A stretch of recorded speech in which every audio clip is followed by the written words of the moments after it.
salaamaaleykum wa rahmatullahi taala wa barakaatu jërë ngeen jëf mbokku téléspectateur bu télévision Al Wataniya jërë ngeen jëf tamit ñi nga xam ni ñoom ñooy soppe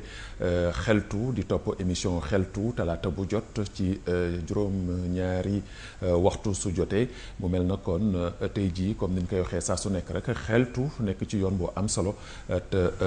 maanaam xàjjalewul nag seen ndaxte képp koo xam ni doomu réewu Mauritanie nga jéggi na sax ba dem bitim réew ndaxte xam ngeen ni ci xeltu invité nañ fi ku nekk invité nañ fi doomu réewum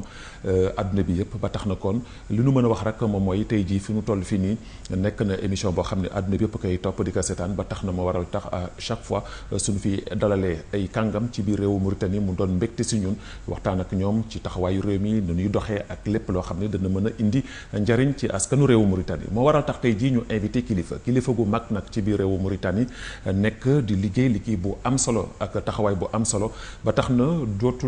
nu mën a def lu dul rek bàyyi sunu réalisateur ki nga xam ni moo waral coow li ndax dama koy wax ni coow li ku ko waral rek defe naa ni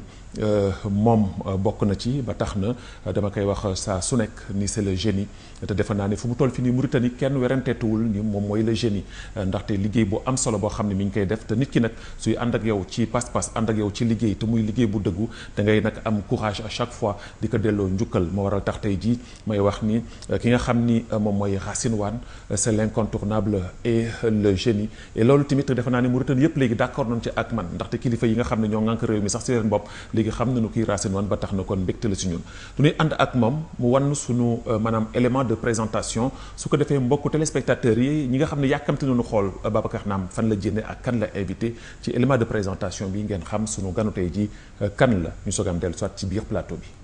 kon le génie yaa ngi ko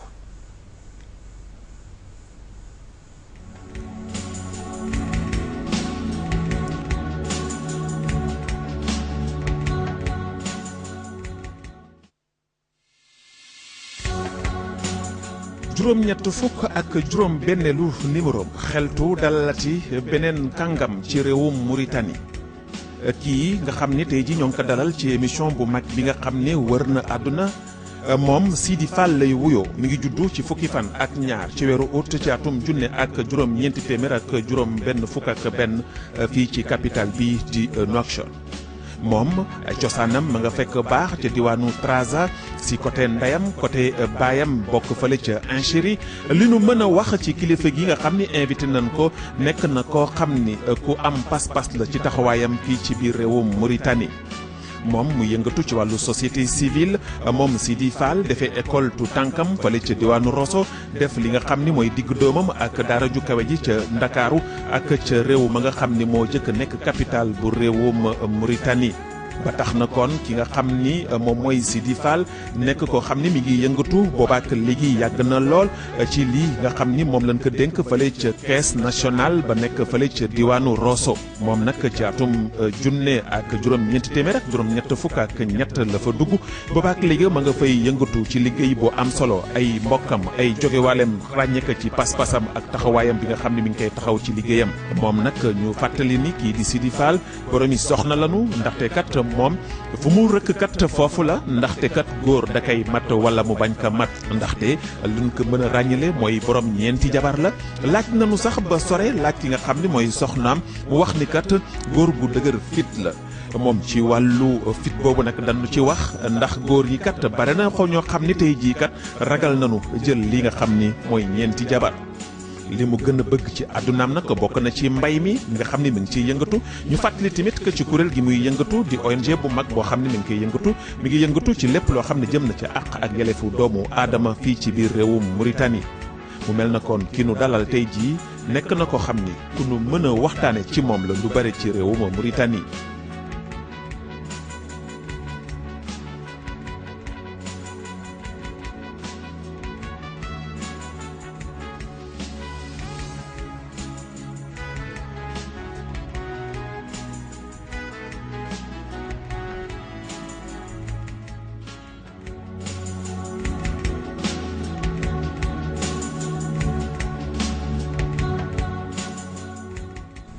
voilà doyen Sidi Fall ñu ngi am mbégte am kontante dal la ci plateau bu émission xeltu nekk ci juróom-ñett fukk ak juróom-benneelu numéro muy 86e numéro ñu am mbégte dalal la ci biir plateau bu télévision Wataniya bu xeltu ñu ngi lay nuyu. maa ngi leen di nuyu Makinet di leen gërëm di leen sant si invitation xeltu mu di émission bu am solo bi nga xam ne day doomi aadama te dafay nekk télévision bi nga xam ni ku nekk mun na si gis boppam. loolu moo waral tey man ma am mbëgte ñëw fii mun a waxtaan ak yéen si li nga xam ne yëpp mun na yokk doomi aadama yi nga xam ne ñoom ñuy seetaan bëgg leen wax yi télé ñëpp la ku nekk mun na fi nekk ku nekk mun na ñëw waxtaan si ay thèmes yi nga xam ni yu am solo la voilà ci thèmes yooyu sax lu ñuy waxtaanee parce que yow tey jii ñi la xam xëy na xam nañu la ñi la xamul tey jii occasion la pour ñu xam la Sidi Mokhtar Fall lan lay wooye suñu waxee Sidi Mokhtar xel yëpp day dem Sidi Mokhtar Ndiaye di député bu mag boo xam ne mu ngi woon ci biir réew mi nekk ci biir réew mi laata indépendance bi àndoon ak njiitu réew mi di père de la nation Makhtar Ould Daddah ci liggéey bu am solo mu nekkoon ñoo xam ni ay référence lañu woon ci biir réew mi alors tey ji su ma la dellu see tuuti ci ki nga xam ni mooy sa turandoo di Sidi Mokhtar Ndiaye yan kaddu nga ma mën a wax ci moom ak ki nga xam ne tamit que sa waajur la muy Malick Fall mi nga xam ni moo jëkk nekk syndicat maanaam syndicaliste fii ci biir réewu Mauritanie lan nga nu mën a dellu si waatal ci mag ñooñu. li ma mën a wax moo di ñaari référence la moo di Sidi Mokhtar mi nga xam ne mooy mu leen ma tuddee mooy le père de la nation parce que suñu waxee Sidi Mokhtar c'est le premier député de la Mauritanie auprès de l'Assemblée française nekk na parlementaire nekk na sénateur donc su fekkee ni tey indépendance Mauritanie mën nañu ko wax moom moo si def loxoom ndax soo xoolee même le 28 novembre 1961 moom moo ratifié le 28 novembre 1960 donc ce qui veut dire ni ki nga xam ni aujourd'hui war nañu wax même c'est le père de la nation suñu waxee Makhtar Ould Daddah père de la nation moom tamit c'est l'un des piliers de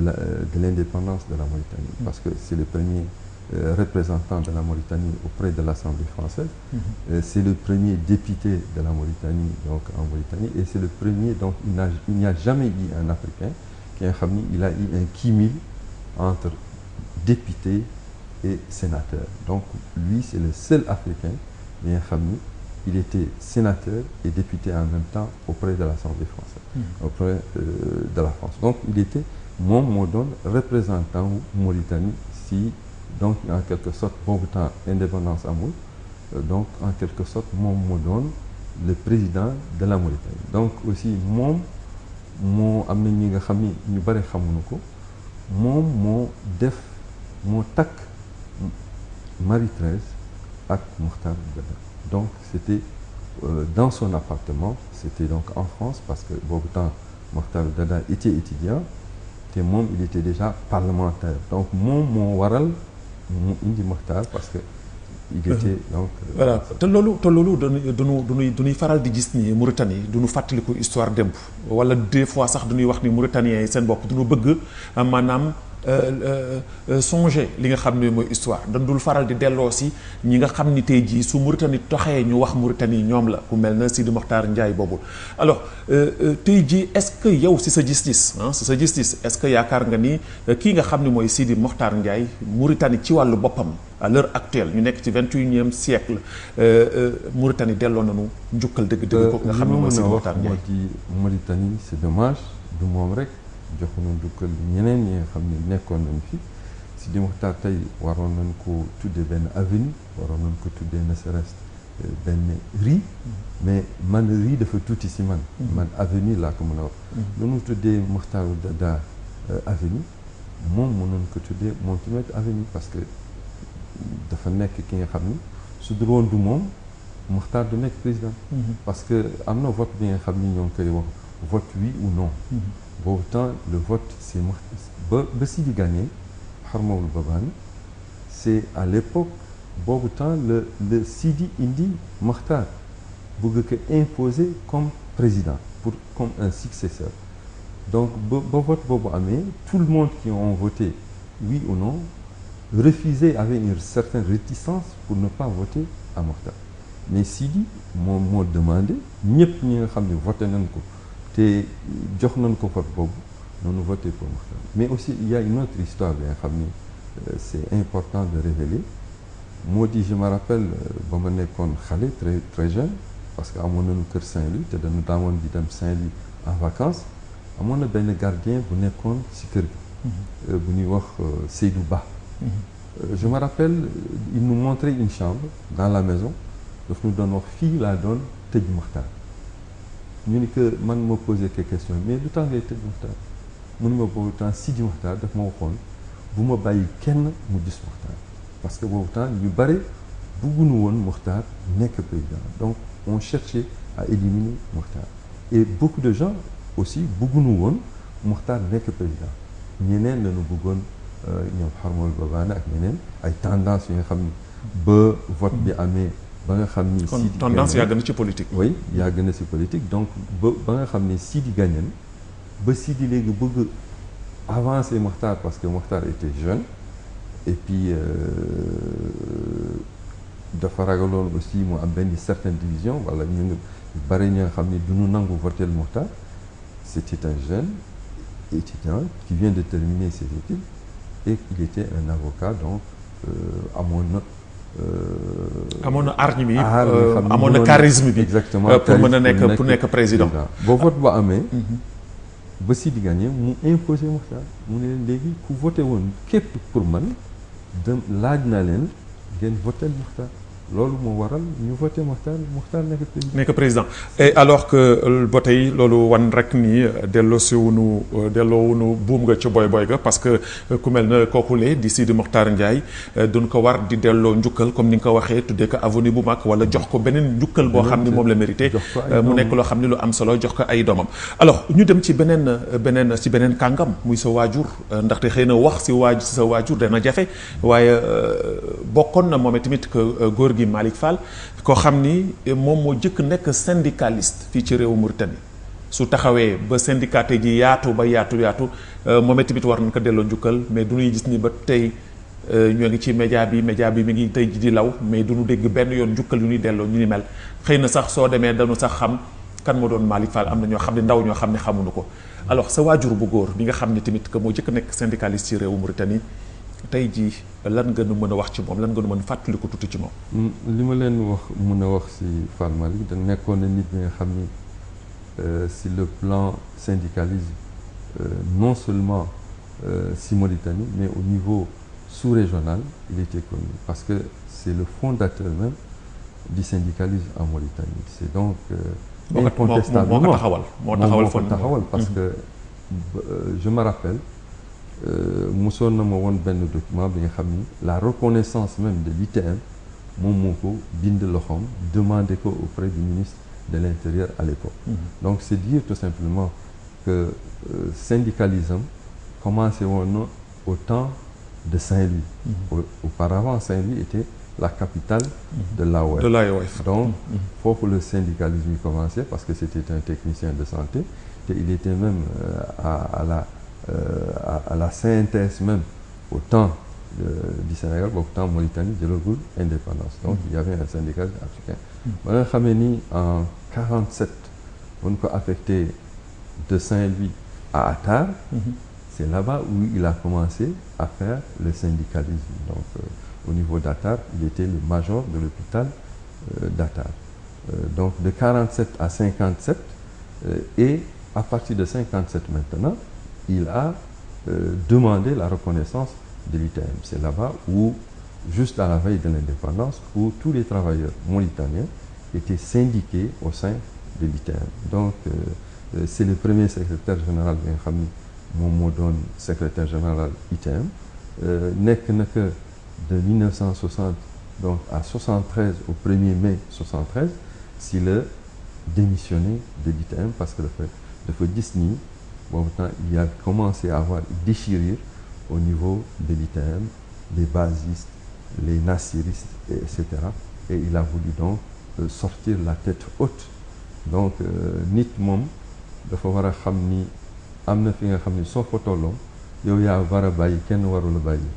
donc moom la xool mu quitté seen donc syndicalisme en 1960. Voilà c'est important monsieur Fall Sidi ñu dugg nag ci benn aspect boo xam ne dafay am solo lool aspect bi ñuy dugg mooy li nga xam ne mooy coow li fan yi parce que ñu ngi wax ci wàllum politique alors li ma lay jëkk laaj mooy est-ce que tey jii Fall Sidi dafay politique est-ce que yaa ngi politique yow. man nekkuma politique. mais certes am naa ay. appartenance am na fi nga xam ni moom laay. moom foofu la sa xol dem foofu la sama xol dem. mooy est-ce que mën gën ko wax fi sa xol dem. bon mun naa ko wax mun naa ko bañ a wax parce que man je suis de la société civile te ñooñu ils sont généralement je ne dirais pas apolitiques. ils sont politiques. mais daf nañu am ay préférences. dans un parti mais li ma gën a yitte moo di une Mauritanie. démocratique où ku nekk dana si gis boppam lii moom a gën a yette. alors est-ce que tey jii fi nu toll fii nii ci réew mi parce que fan yii ñoo ngi doon wax lu jëm ci wàllu dialogue national dialogue boobu ñu woote que parti au pouvoir de majorité bi woo tàllal loxoom ni dafa tàll opposition bi seen loxo dana ñëw ñu liggéey comme tey jii casquette bi nga fi sol tey ji société civile nga fi taxawee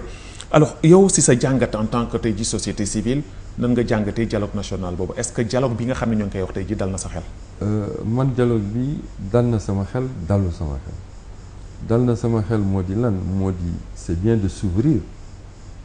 pour que Mauritanie mun a am un apaisement politique une stabilité politique pour un développement économique et social lii c'est lu baax la mais dama ragal on tend l'opposition par la main droite te ñuy xëcc par la main gauche ce qui veut dire que lu gën a am solo moo di gouvernement bi nga xam ni président bi nga xam ni moom moo yore nguur tey dafa war a xam lu mu war a def opposition partout dans le monde il y a des oppositions te opposition moom mooy ànd ak un état ce que veut dire ni su fekkee ni opposition amul état du am mais aussi opposition dafa war a xam lan mooy yelleefam gouvernement bi xam lan mooy seen yelleef. voilà ci côté boobu est-ce que tey jii yaakaar nga que ni comme ni nga ko waxee léegi que ni sa xel dal na sa xel dalul ci côté maanaam nguur gi lay jiite est-ce que yaakaaroon ni fi nga xam ni moom la kujje politique yi ñu mel na groupe boobu nga xam ni moom la ñuy wax FNDU ñoom duñu bañ ne duñu dem dialogue est-ce que yaakaaroon ni aussi tamit tey jii ñi nga xam ni ñoo yar nguur gi maanaam li nu lal duñu lal maanaam benn kàmb la nu lal. Pour opposition bi moo tax opposition bi wóoluwu leen est-ce que sa xel yow en tant que société civile en tant que borom xalaat est-ce que nangu nga que ni pouvoir bi ci seen wàllu bopp ñoom ñu ngi li ñuy woote dëgg la ci ñoom. man li ma mën a wax dëgg la du dëgg parce que xool nañu ni pouvoir bi musoon na woote lu jiitu li te ba mu wootee lu mu engagement yu mu jëloon respecté ko donc loolu moo waral opposition bi bañ toogaat ci nguur gi mais aussi damay wax lenn damay wax ni dañu war a xool li nga xam ni politiciens yi ak pouvoir yi dañu war a xam ni ñoom li gën a am solo mooy une Mauritanie unie bi nga xam ni ñëpp daan ci mun a gis seen bopp te xam nga ni tey on est dans un impasse politique en Mauritanie moo di kenn xamagul léegi réew bi fu mu jëm te loolu responsabilité ñëpp ñoo ngi ci pouvoir bi responsabilité bi mi ngi ci mais opposition aussi am na une part de responsabilité voilà est-ce que tey jii FND fi mu toll fii nii parce que gis nañu fii nii nguur gi tàllaloon na leen fi loxo ci wàllu dialogue ñu bañ ni demuñu bii pas aussi tamit que nen ñoom bañ nañu pourquoi parce que seen xel dalul est-ce que opposition ci réew tamit mën na fu nu wootee dialogue nga ni dewuma est-ce que loolu tamit que du nasaxal li nga xam ni moom mooy démocratie ci biir réew mi politique tey jii ci biir àdduna bi nga xam ni dafay gën a fi mu egg loolu man d'accord ma si parce que opposition suñu ko oowee pour un dialogue national dañu war a xool intérêt réew bi intérêt réew bi tey moo di impasse politique boobu am mu mun a fi jóge te tant que opposition bi mu ngi yuuxu pouvoir bi nanguwul tal na la loxo te opposition bi ñëwuñu si moom impasse boobu dafay des toujours donc ce qui veut dire du intérêt ku nekk dafa war a dindi intérêt personnel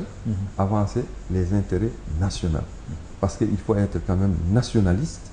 pour que opposition bi mun a xam ni dana am lu muy bàyyi pouvoir bi aussi dana am li nga xam ni dana ko bàyyi pour ñëpp mun a déggoo juboo toog ci benn table waxtaan te lii yëpp dans l'intérêt de la Mauritanie ci askan bi parce que aujourd'hui xam na ni nit yi sonn nañu économiquement sonn nañu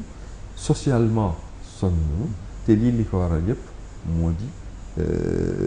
pouvoir bi ak opposition déggoowuñu donc loolu mooy waral waaw jafe-jafe yi am voilà daanu si sax xëy na dellu soit tuuti ci beneen aspect ci wàllum maanaam dialogue boobu ak wàllu politique boobu mais balaa ñuy gën a continuer du ñuy dem ci sunu premier élément ndaxte am na mbetteel boo xam ne def noonu la ko ndaxte xeltu noonu lay demee gannaaw bi nga xamee ni ñëwoon nañu sa biir kër dalal la dafa am mbetteel boo xam ni xëy na du ñàkk ni mbetteel boobu dana la neex ñu defal la ko ñu ànd ak sunu réalisateur comme ni ñu koy waxee l'incontournable et l'infatigable le génie Racine Wane mu wan sunu premier élément doxantu woon nañu dem ci kenn koo xam ni wala ñenn ñoo xam ni jóge nañu ki nga xam ni mooy Sidi Fall ñu yëkkati ay kàddu jëmale ko ci moom ñu dem déglu leen dellu soit ci biir plateau bi.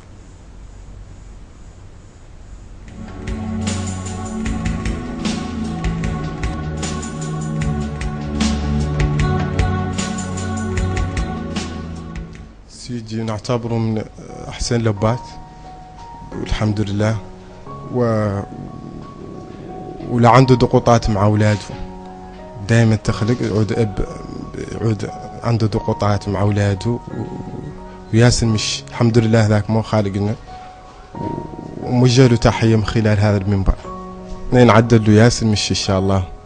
نعدل له ياسر مش بيلو ساوي قلنا احنا الموريتاني ساوي هنا بتشوف عندي الله نعدل له ياسر مش بسيط حتى ما شاء الله ما عنده المشاكل الحمد لله بسيط راجل بسيط ما شاء الله نو الحمد لله ما شاء الله متفاهمين معاه الحمد لله ما عندنا من الضغوطات كاملين معاه ويلعب معانا ودائما يسوي لنا عن ياسر مش متداخل معانا في كل شيء ما شاء الله الحمد لله.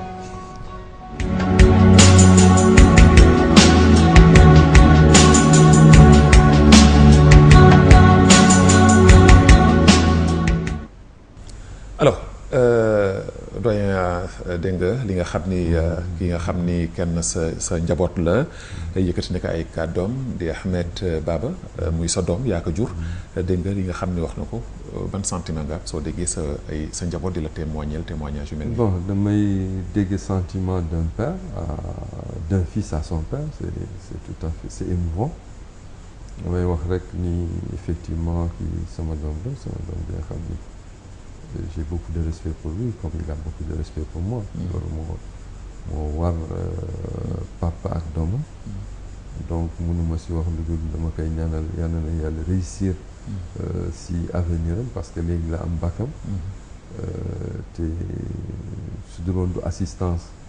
bi nga xam ni war nañu ko def si moom du am bac donc loolu moo waral mu am bac te maa ngi koy ñaanal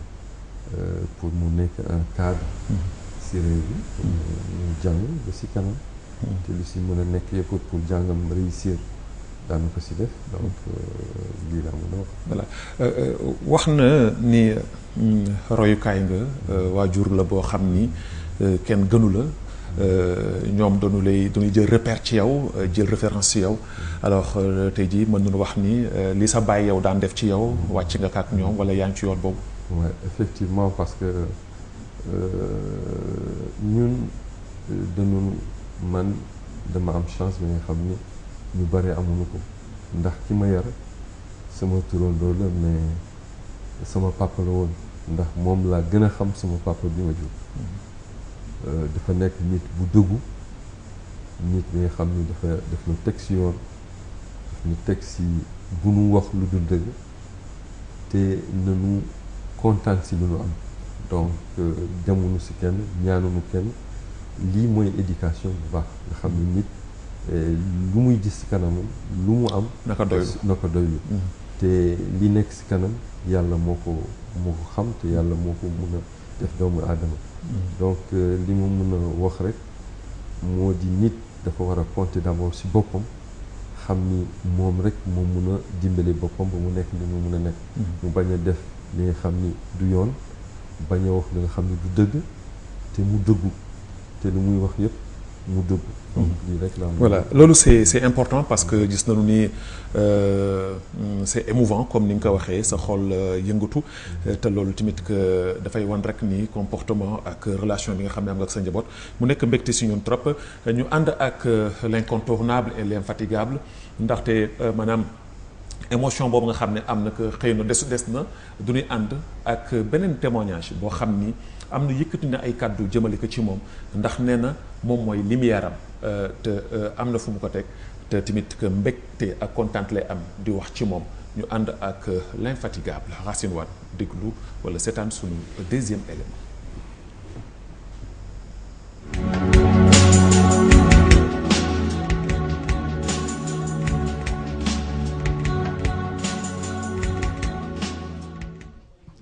أنا نعتبر والدي من أحسن الأبوات أب رائع ومتداخل مع أولاده حتى ولا عندنا أي ضغوطات كضغوطات أحد يتكلم أب يعود عصبي مع أولاده مثلا الأبوات اللي يعودوا عصبيين مع أبواته ونعتبر أبويا أحسن أب يكون عنه ما يحب يكون الإنسان يعود محترم يعود شاب واعي ما عطش ويعود يتكلم بريحية ويعود ما عنده قلق ولا خوف من أي حد يعود إنسان يتكلم على طبيعته ودائما يوصينا عنه حتى يعود يتكلم قدام الناس بأريحية عن ما عنده بعض نقطة ضعف يكون عن حد يعود يتشنى شخصيته ويعود يخاطب الناس بالأحسن. نعتبر فاتو عنها أم ثانية فاتو إنسانة رائعة وأيضا موجه تحية أيضا لوالدتي الثانية أيضا جنبة كان إنسانة رائعة ذاتية وما ثم أي شيء عني نعتبرهم أمات عنهم الأمات الثانيات وأمات رائعات وموجه لهم تحية كبيرة وموجه لأخوتي كاملين وما ثم أي مشاكل بيدهم هم أيضا قابلين كأولاد ومش محتبرين نقولوا بالحسانية أماتنا راح هم أيضا أمات رائعات نعتبرهم أماتي الثاني وموجه أيضا تحية لوالدتي مريم مختار شام أيضا وجميع الأسرة.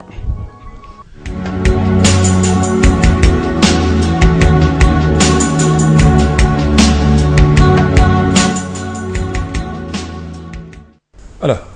doyen dégg nga li nga xam ne moom la Ahmed Salem wax man mais ci wax ji moom li nga xam ne wax na ko dafa am lenn loo xam ne dafa ma ci neex mooy dafa yëkkati ay kàddu jëmale ko ci kenn ci sa ay soxna muy Fatou mu wax ni mooy ñaareelu yaayam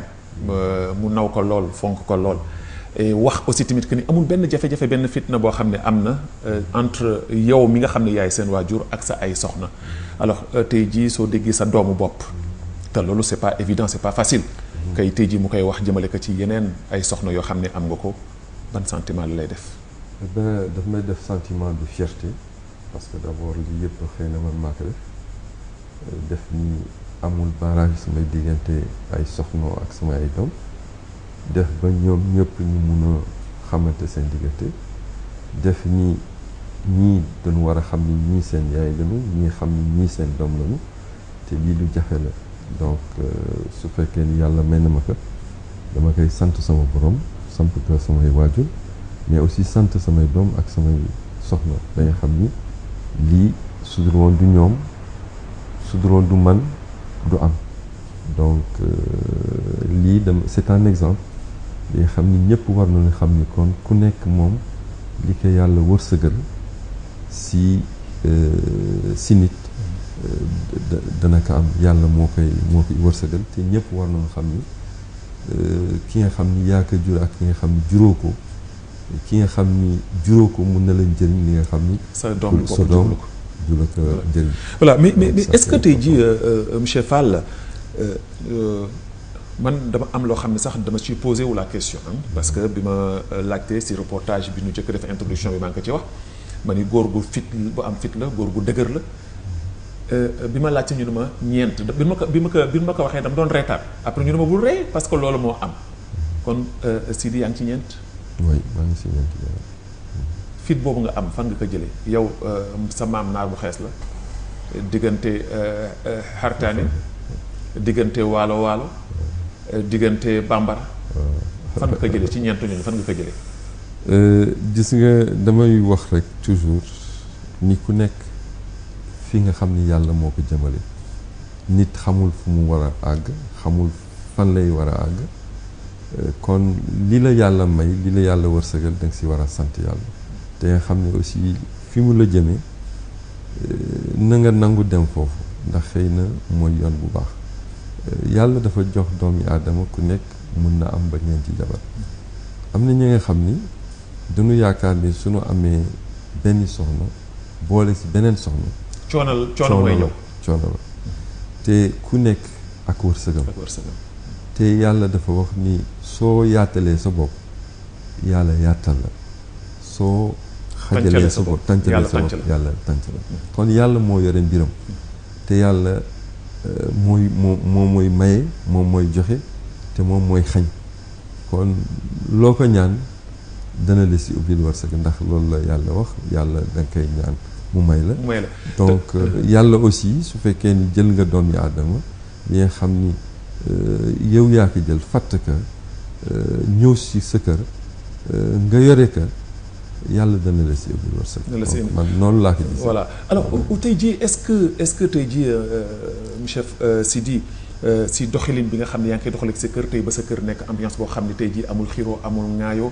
sa ay soxna di demlante wala di waxtaan parce que surprise bi ma la defal tey jii kenn si sa soxna muy Fatou Seck moo tax ma def la ko ça veut dire que su demee ba wax ma ni ma jëlal doomu nangam waxtaan ak ñoom bettee ko ça veut dire que am na foo xam ni tegoon na ko fa pourquoi parce que xam na ni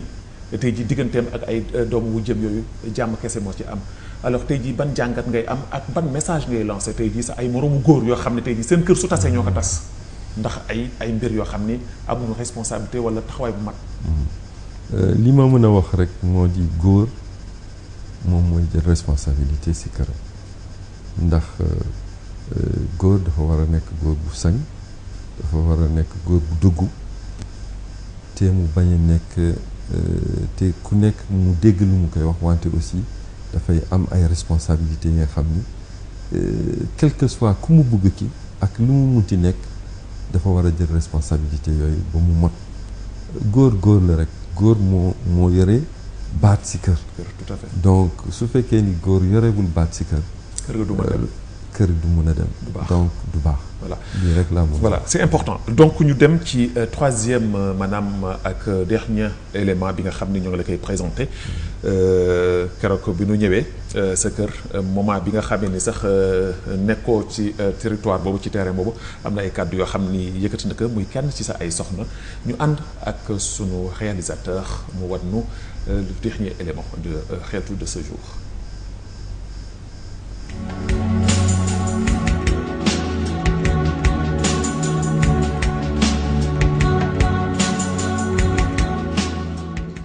waaleykum salaam wa rahmatullah maa ngi leen di sant di nuyu ñëpp di leen gërëm Sidi c'est mon mari je l'ai connu ici à Nouakchott on s'est mariés je sais que il a un joli cœur il ne se fâche pas rapidement c'est tout ce que je peux dire de lui. lan mooy plat préféré. suppu kanja moom la bëgg. est-ce que tey jii nekk na góor goo xam ni góor bu bare fitna la ku difficile. je peux pas le dire c'est quelqu'un qui supporte c'est tout. soo bëggee dara ci moom te am des fois foo xam ne bëgg nga ko fa tey fooy jaar. si yaayam ngay tudd rek soo ko waxee si sa yaay daal moom tu peux obtenir ce que tu veux de lui. yaayam mi ngi dund. sa maman est décédée. alors tey jii ban kàddu bu mujj tey ñi nga ko mën a wax. si naka. du booy tey jii booy wax ci moom di ko ñaanal wala di ko dénk. ma koy dénk mu topp li santaane yàlla bàyyi ay tereem tegu si yoonu siraatal mustaqim comme tout bon musulman c'est tout ce que je demande. Merci beaucoup.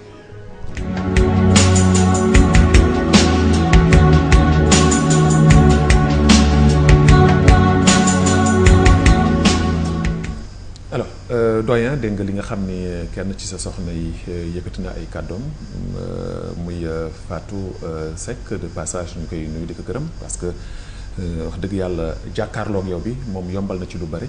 moo tax ba ma gën a sax jogante ak yow. alors tey jii soo déggee à travers moom ci yeneen soxna yi parce que xëy na mënu ma woon jot ñoom ñëpp ndaxte bëggoon naa dem ci ki mag ki mais daf ko fekk moment boobu mu voyage yi alors tey jii. soo déggee tey jii sa kenn ci say soxna di témoignage bu mel nii ban sentiment lay def tey jii ak lan nga leen di dénk ñoom tamit en tant que ay soxna. bon sentiment mbëgte la may jox parce que lii yëpp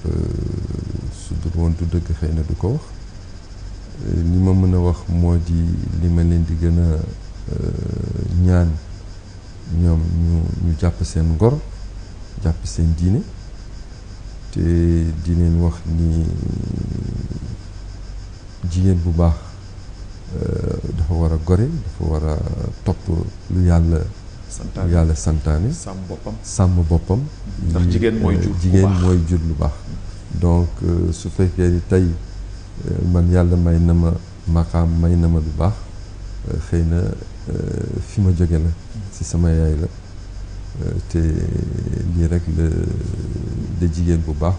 mën a def alors tudd na maanaam sa yaay mu mel na dëgg la kenn ku nekk war nga fonk sa yaay sàmm sa yaay mais fu mel na Sidi dafa amoon benn complicité partout maanaam complicité particulière boo xam ne doxoon na sa digganteem ak waajuram moo doon point sensible am su fekkee ni bëgg nañ ko fa laal parce que na nga doon dundee ak waajur bu jigéen. sama yaay sama lépp la ndax ku nekk yaayam rek la am mais man sama yaay sama référence la parce que jigéen bu am jom la woon te su fekkee ni sama papa nekk na dara on dit derrière tout grand homme il y a une femme, il y a une grande dame donc elle était une grande dame c'était même une dame de fer si je peux dire ni jigéen bu am fayda la woon jigéen bu am jom jigéen bu bëgg këram jigéen bu toppatoo këram jigéen bi nga xam ni ay doomam daf leen di wax dëgg ku nekk su amee dëgg daf koy wax dëgg mais aussi ku bëggoon ay jabaru doomam lañu ku nekk daf leen sàmm yëpp ku nekk su fekkee ni doomam bëgg na def dara kenn si jabaru doomam yi daf koy retourner à la raison. alors tey jii ban vide la def ci yow tey jii bi mu teqal man def na si man vide mais deful si man vide parce que je revis toujours les conseils qu'elle me faisait les conseils de mère moom mooy lii moo ànd ak man ba léegi donc malgré ni yàlla na ko yàlla yërëm te xajal ko àjjana moom ak sama waajur ak waajur ñëpp mais lu baax rek lu ma doon dicté donc loolu moo waral man tamit lu baax loolu barkeem ak samay barke waajur moo ma topp te moom mooy sàmm. alhamdulilah léegi nag Sidi ñu dem ci beneen aspect boo xam ni aspect bu am solo la nga am ci ONG bu mag di ci yëngatu muy àq ak yelleefu doomu aadama ci wàllu jigéen ñi ak liggéeyu jigéen ñi tey jii nan ngay dundee li nga xam ni moom mooy àq ak yelleefu doomu aadama soo gisee tey ci jigéen ñu koy nasaxal di ko indil ay fitna di ko indil jafe-jafe fan yi yëpp dégg nga ci média bi yi ñu doon wax jigéen ñi nga xam ne jëloon nañ leen yóbbu Arabie Saoudite maanaam taxawaayu jigéen tey jii ci biir société bi ak kuréel gi nga xam ni mooy ONG bi nga xam ne yaa ngi ko yor di ko doxal. Man d'abord je suis secrétaire général d'un réseau des droits humains du développement et de la gouvernance yaakaar naa ni Aziz si ñu ko jëkk yu mu jëkk recevoir si ba mu jëlee nguur yi donc 15 jours même je peux dire 15 jours juste après il m'a reçu man en tant que membre de la société civile man ak sama Anti Thiam sama xarit sama Cheikh Tidiane Sall ak commandant Diop donc il nous a reçus à la présidence te au moment bi nga xam ni aussi du ku nekk moom mënoon a sañ jóge ak moom donc au moment bi nga xam ni c'était difficile ba nga xam ni ñu bare sax ba ma ko gisee ba ma waxtaan ak moom ba ma génn gisoon nañ ci leneen mais yàlla def na ni nga xam ni yëpp dañu yaakaaroon ni gisoon nañ ko fekk du noonu donc c'était un moment très difficile nga xam ni du ku nekk moo sañ-sañ jël position ak Abdou Aziz mais aussi sama lu ma parce que man gor la te mënoon naa am yëpp ak moom lépp li ma ko ñaanoon mënoon na ma ko jox ndax laaj na ma li ma soxla sama bëgg-bëgg mais man waxtaan na ak moom wax na ma lu waraloon mu jël nguur bi wax naa ko lan moo doon sama xalaat ci loolu ñaan na ma pour ma sensibiliser population bi pour wax leen lan moo waroon mu jël nguur boobu mais am na ñu bare ci samay waa kër samay mbokk dañu yaakaaroon ni xëy na man walla dañu ma doon wax ni merewoon na la daal ci mere loolu ma walla tàcc nañ ma nee nañu dama doon tàccul waaw comme ni koy waxee rek donc ça m'a frustré mais xam naa ni daan lu nekk ci kanam rawul bët adduna moo doxee noonu sax exactement donc c'est dire ça c'est ça mais par rapport ak yelleef yi doomu aadama damay wax ni nit ku nekk day yeewu ak ay droit am mu ne mais droit yooyu il faut que moom mu koy imposer pour mu am droit yooyu. mais doyen foofu suñu waxee àq ak yelleefu doomu aadama il faut que ñu wax li jëm ci ki nga xam ni mooy Birame Ould Abeid mi nga xam ni tey nañ ko boobaak léegi mi ngi toll ci ay weer ci kaso bi ma nga fële ci Alec alors ñu bëre ci ay àndandoom bis bu nekk ñu yuuxu bis bu nekk ñu wax nenn lii nga xam ne jàppee nañ ko du dëgg ndax dañu ko politiser am na ñenn ñoo xam ne duñu wax ni moom teguwul ci yoon alors tey jii en tant que tey jii ngay xeex ci wàllu maanaam société civile ak àq ak yelleefu doomu aadama alors tey jii est-ce que jàpp bi nga xam ne jàpp nañu ko moom jiitu IRA boobu di Birame Ould Abeid yow mën nga jàngat que ni jàpp bu tegu ci yoon la wala li nga xam ne ñoo ngi ko jàpp tegulu ci benn yoon te war nañ ko bàyyi. man li may wax Da Ould Abeid c'est un militant des droits de l'homme c'est un type reconnu sur le plan international nit la bi nga xam ni lu tax ñu jàpp ko parce que dafa bëgg ku nekk am droit am si Mauritanie mën nañu xool ni Da bés bu ñu ko jàppee lan la woon exactement marche la bi nga xam ni du moom moo ko defoon parce que man fekkee nag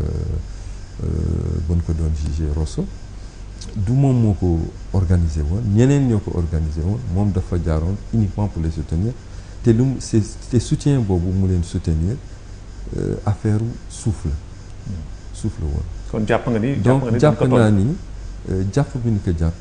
teguwul si yoon dañ ko politiser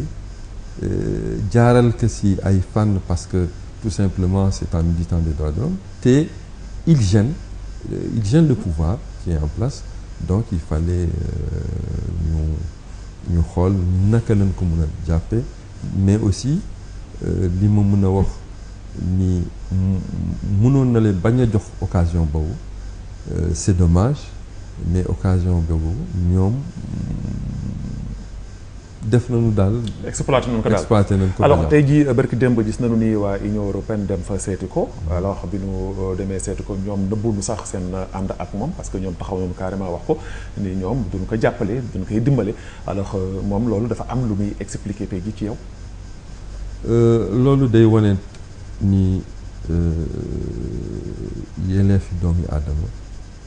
ku nekk mu ngi koy xool mu nekk Union européenne mu nekk dans tous les pays du monde la libre circulation des hommes dafa nekk li nga xam ni c'est des droits universels internationaux ki nga xam ni yoon ndax dafa doon wax li nga xam ni dafay jox ñi nga xam ni mënuñu am seen suuf seen droit dafa naa loolu warul nekk li nga xam ni fitna ba nu jàpp ba te aussi quand on retourne un peu en arrière Da Oulavid était la deuxième personne aux élections présidentielles du passé donc yaakaar naa ni nit li bi nga xam ni am na lii yëpp si doomi aadama yi nga xam ni ay Mauritaniens lañu voté nañu ko voix yooyu yëpp mu am du nit bi nga xam ni war nañu ko jàpp n'importe comment donc man li may ñaan mooy yàlla naka yàlla gouvernement bi xool ni mi ngay tooñ dindi tooñ boobu ba moom mu mun a génn dem ci ay njabootam ay voilà alors foofu tamit voilà foofu tamit lan ngay sàkku ci ñi nga xam ni ñoom ñoo ànd ak ay moom ngir dal mën a gën a am waxtaan mën a am ba juba mën a am lépp mu nekk intérêt wu ci réewu Mauritanie parce que si dal si la lépp mën a am te fitna baaxul man li may ñaan moo di ñi nga xam ni c'est seul le dialogue c'est pas la violence qui règle les problèmes je pense ni am na ay voies et moyens yi nga xam ni ñi nga xam ni ñoo ngi ànd ak moom waa IRA yi nga xam ni militant IRA yëpp am nañu ay voies yi nga xam ni de recours mu nekk national ou international mën nañ fa jaar mën nañ fa jaar ba moom mu retrouver liberté yaakaar naa ni la violence ne règle pas les problèmes c'est seule la négociation le dialogue la concertation qui peut régler donc les problèmes. Alors ça c'est une solution. Voilà, c'est important léegi du ñuy dem ci li nga xam ne mooy question quiz avant ñuy dem ci poñ bu mujj bi nga xam ni moom mooy sa passion mooy Sosi alors question quiz ñaari personnalité nga am ci ñaari personnalité yooyu am nga 30 secondes pour nga wax nu kan moo làqatu ci gannaaw photo yooyu la su fekkee ni pare nga ñu ànd ak sunu réalisateur l'incontournable et l'infatigable Racine Wane mu jox nu sunu générique ñu dem dellu soit ci plateau bi.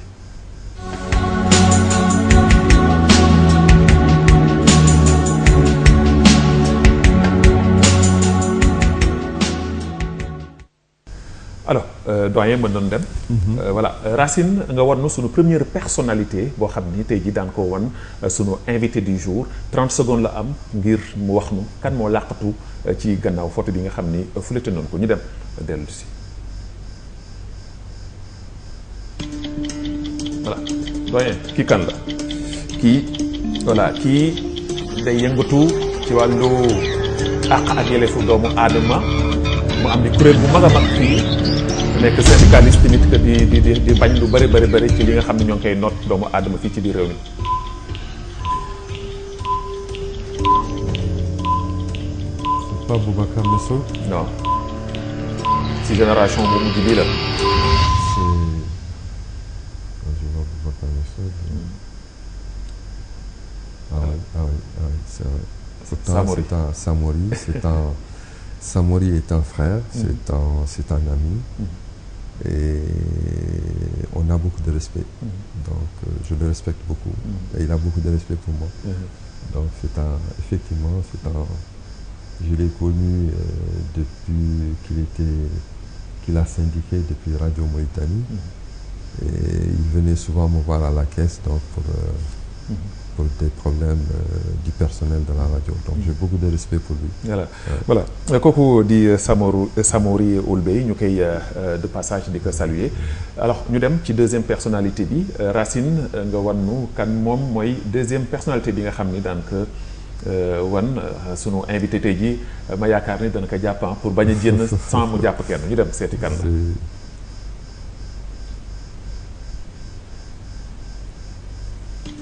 alors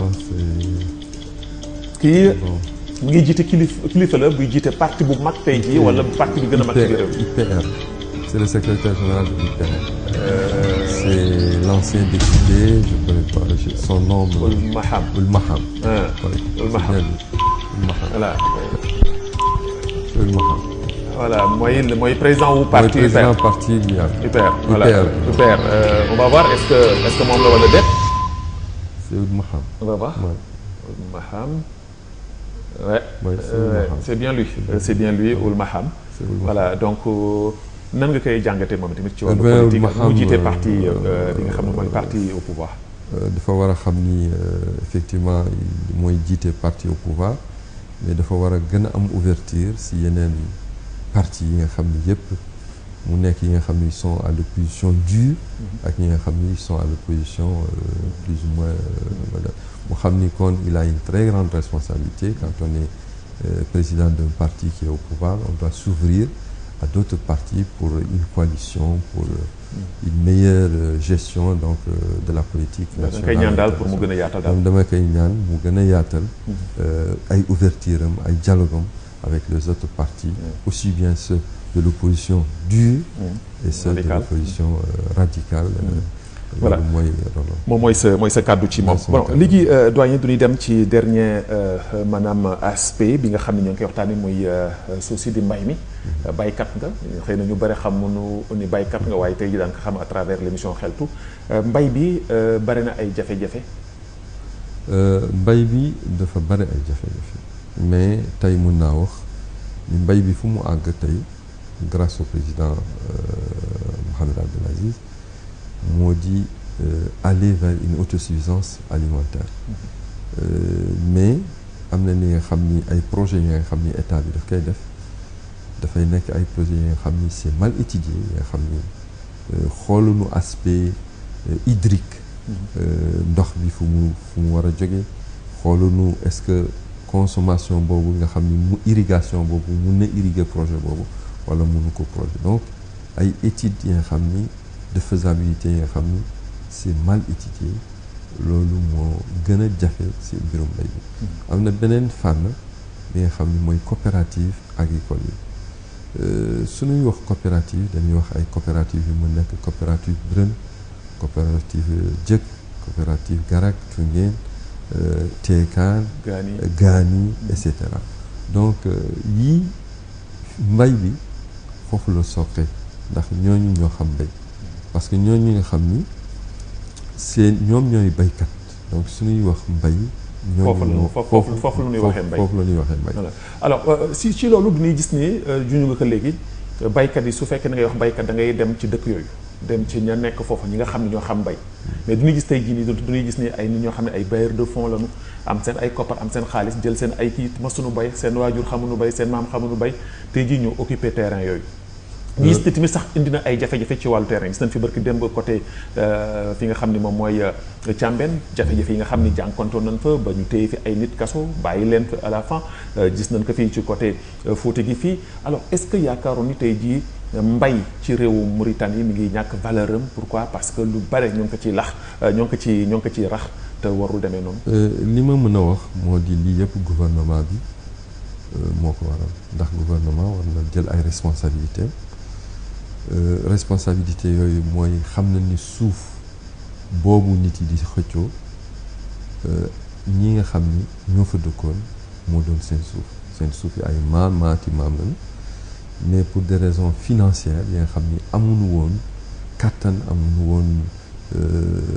ay moyens pour ñu mun a bay suuf soosu la ba nga xamee ni gouvernement bi ñëw na jël suuf soosu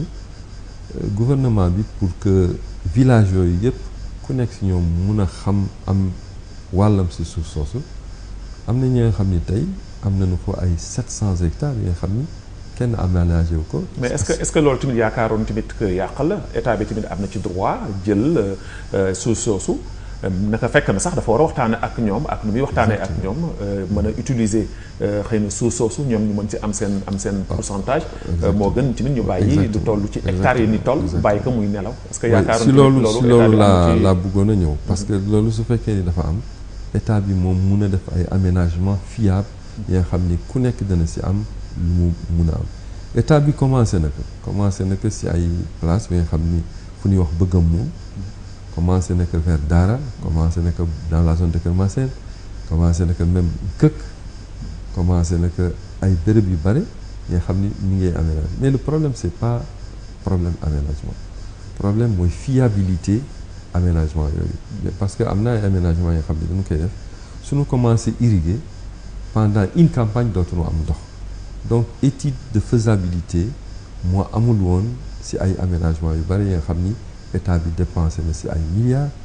te aménagement yooyu amul benn njëriñ tey suñu xoolee bëgg a mun coopérative yi nga xam ni man xam naa fa parce que sama périmètre sorewul foofu